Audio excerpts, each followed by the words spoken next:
As the months went on, the wide patrols became systematic. During summer and early autumn, there were usually two or three of them out at a time. There came to be no other rabbits for a long way around Ephrata, and any who might wander into the neighborhood by chance were quickly picked up. Casualties in the wide patrols were high, for the allele got to know that they went out. Often, it would take all of a leader's courage and skill to complete his task and bring his rabbits, or some of his rabbits, back to the warren. But the Owsla were proud of the risks they ran, and besides, Woundwort was in the habit of going out himself to see how they were getting on.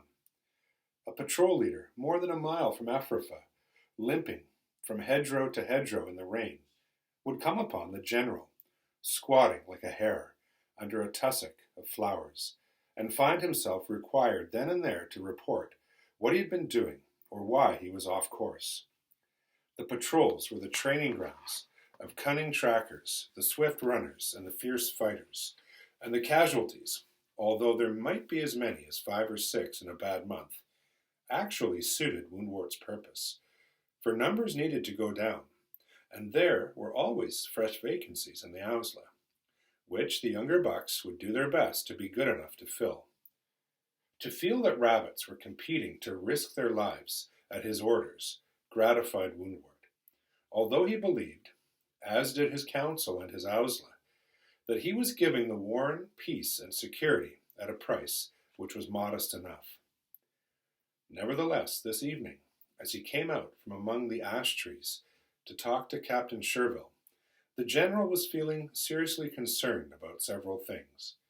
It was less and less easy to keep the size of the warren under control. Overcrowding was becoming a grave problem, and this despite the fact that many of the does were now reabsorbing their own litters before birth. While their doing so was all to the good in itself, some of them were growing restless and hard to manage. Not that long ago, a group of does had come before the council and had asked to leave the warren. They had been peaceable at first, offering to go as far away as the council wished. But when it had become plain that their request was not going to be granted on any terms, they had become first petulant and then aggressive, and the council had had to take strong measures. There was still a good deal of bad feeling over this business. And then, in the third place, the Owsla had lately lost a certain amount of respect from the normal rank-and-file rabbits. 4 wandering rabbits, giving themselves out to be some kind of embassy from another warren, had been held and impressed into the right flank mark. Woundwort had intended later to find out where they had come from, but they had succeeded in playing a very simple trick.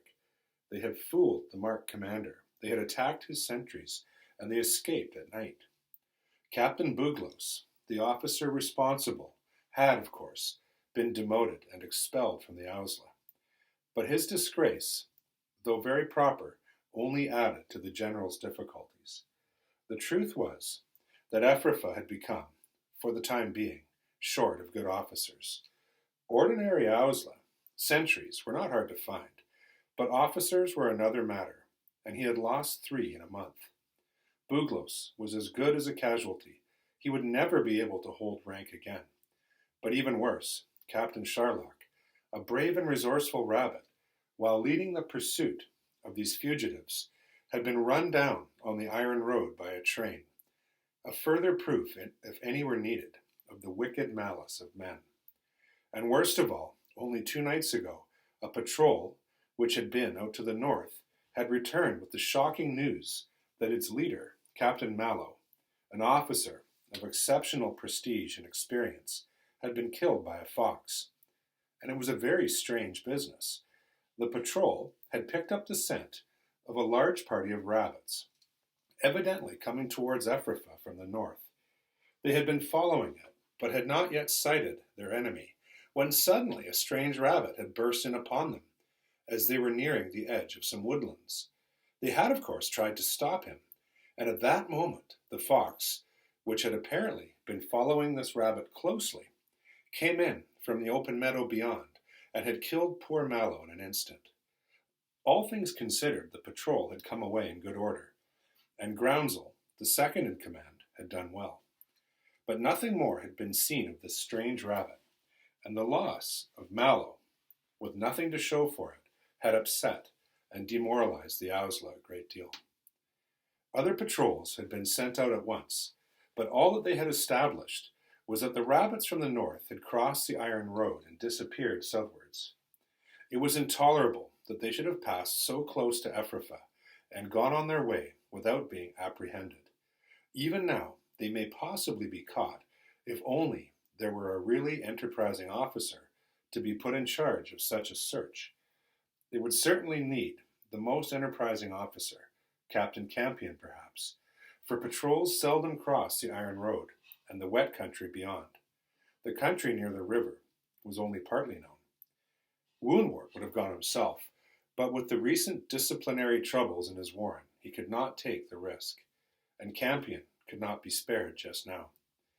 No, infuriating as it was, the strangers were best forgotten for the moment. The first thing to do was to replace the Owsla losses, preferably with rabbits who knew how to deal ruthlessly with any further signs of dissension.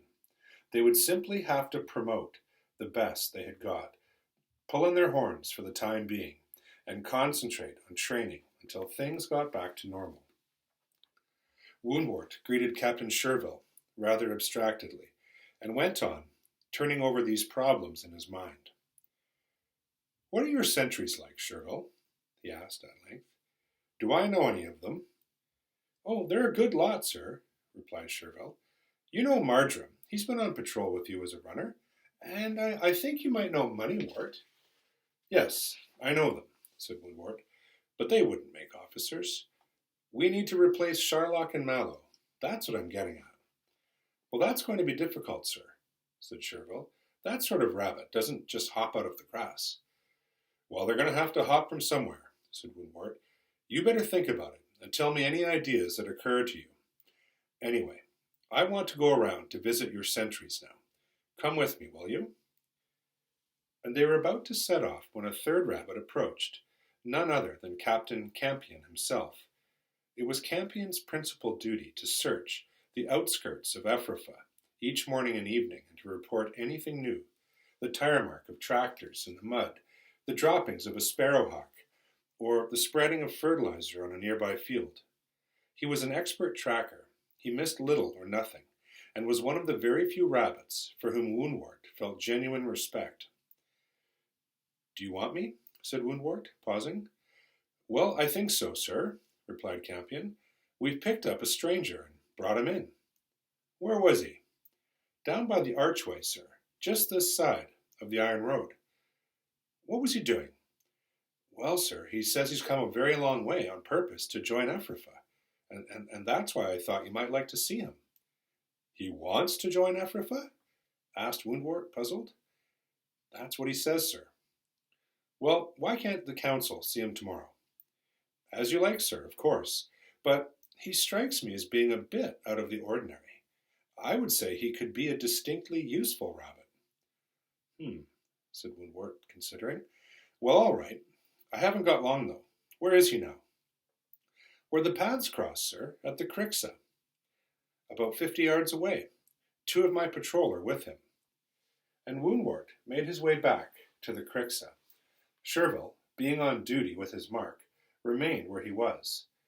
Campion accompanied the general.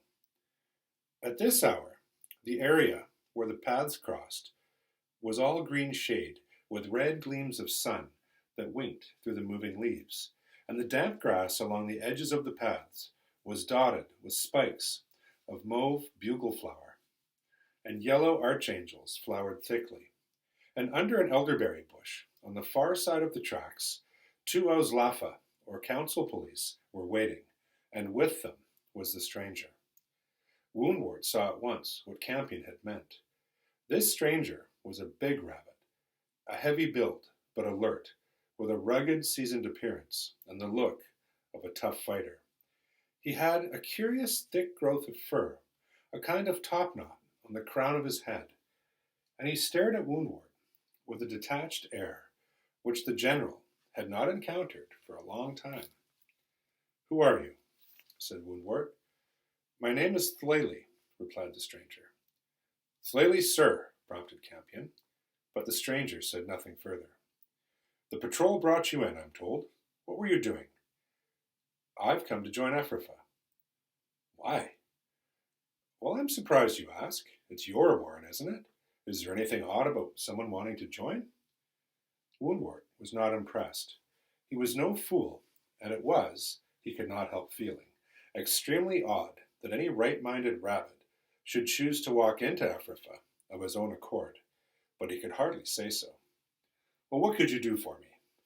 Well, I can run and fight and spoil a story by telling it. I've been an officer in Owsla before. Fight, can you? Could you fight him? Said Woundwort, pointing at Campion. Certainly, if you wish. And the stranger reared up and aimed a heavy cuff at Campion, who leapt out of range just in time. Don't be a fool, said Woundwort. Sit down. Where were you in the Owsla?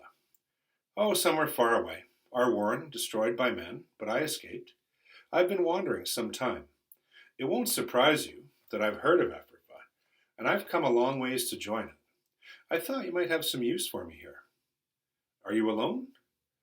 I am now. Woundwort considered again. It was likely enough that this rabbit had been an officer in an Owsla. Any Owsla would want him. If he was speaking the truth, he had had the wits enough to escape the destruction of his own warren and had survived what must have been a long journey through open country. It must have been long, for there were no warrens within the normal range of any of the Ephraffan patrols. Well, he said at length, I dare say we might be able to find some use for you, as you put it.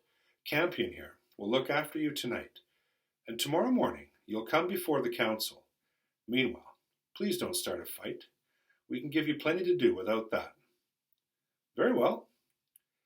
And the following morning, after the council had discussed the predicament of the warren due to its recent losses, General Woundwort proposed that for a start, they might as well try the big newcomer as an officer in the Nearhind Mark, under the instruction of Captain Sherville. And the council, having seen him, agreed. And Baina Frith, Thlaley, still bleeding from the mark gash inflicted in his left haunch, had taken up his new duties.